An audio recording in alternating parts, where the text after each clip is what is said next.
Okay, so I didn't upload yesterday because I recorded it and I hated it. So I'm uploading today. I'm not double uploading or anything. But this is for June 16th. Um, and today we're gonna be talking about Diablo. So recently Diablo 4 came out, and there was an article that was released, I think, last month, talking about some things we could learn from previous Diablo games. Um, and it was pretty interesting. There were some points that I thought were a bit weird, but I think that's okay. Um, so we're gonna go in chronological order, starting with the original Diablo. So the original Diablo actually started as a turn-based single-player DOS claymation game. I don't know what DOS means, and I couldn't. When I looked it up, I just got Uno, but like the second one, DOS, um, and I couldn't find anything. But claymation for a Diablo game is kind of weird. This was actually decided not like the initial idea, but whether Diablo was turn-based or action RPG was decided via a vote. So that's cool to think about. Um, but when they were originally developing Diablo, they made it a point to get something playable as early as possible. What's playable? Playable is with all mechanics in a functional state. That means attacks do attacking moves, preferably with like blocked out animations or whatever. Um, fucking if a door needs to open, it opens. Shit like that. Like you should. You should be able to go from one side of the map to the other by killing shit and playing the game, essentially. And by doing that, you can test the core game loop by playing it and be like, oh, is this fun? Where's the fun?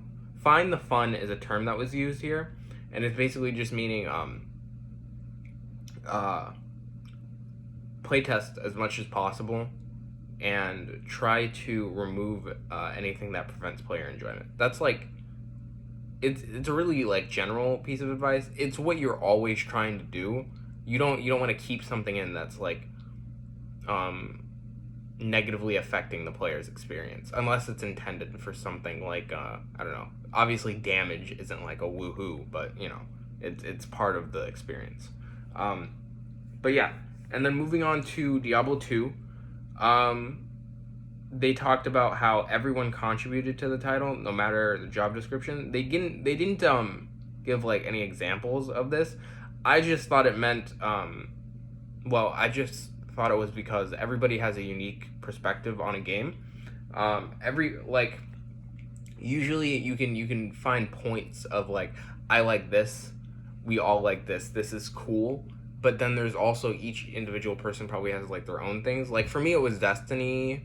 When I like, the game felt really good, and that's something I still like try to figure out today. Like, how do you make a game feel that good, right? And it's something I'm not sure how to do, but it's really cool. um, yeah. And they also mentioned something called the mom test. The mom test is it's literally like, would a mom or someone who doesn't have any experience with video games, is probably more general than mom, be able to figure this thing out without it being told to them. So this is more just like for usability's sake, and I think that's why Diablo's so like one of the really cool things about it. It's so simple to like actually play.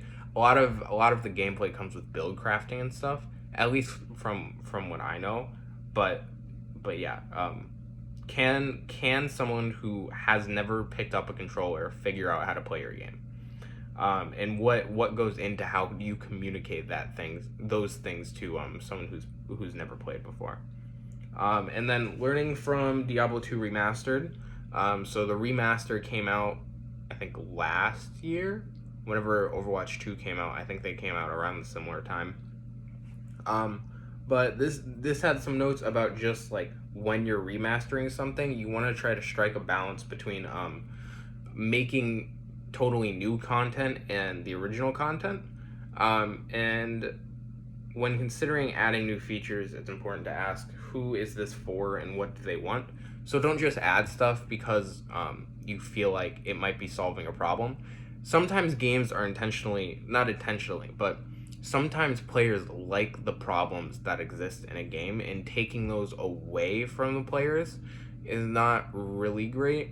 I can't think of like a specific example, but if you think about it, like you've probably at one point or another, if you played a video game, you've had a bug that you really like to use. One that's not like game breaking, but maybe it's something really small, right?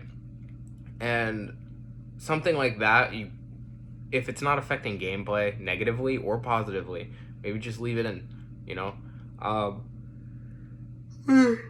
yeah, that's essentially like what you want to do. I guess a more applicable scenario would be that obviously we aren't all doing remasters.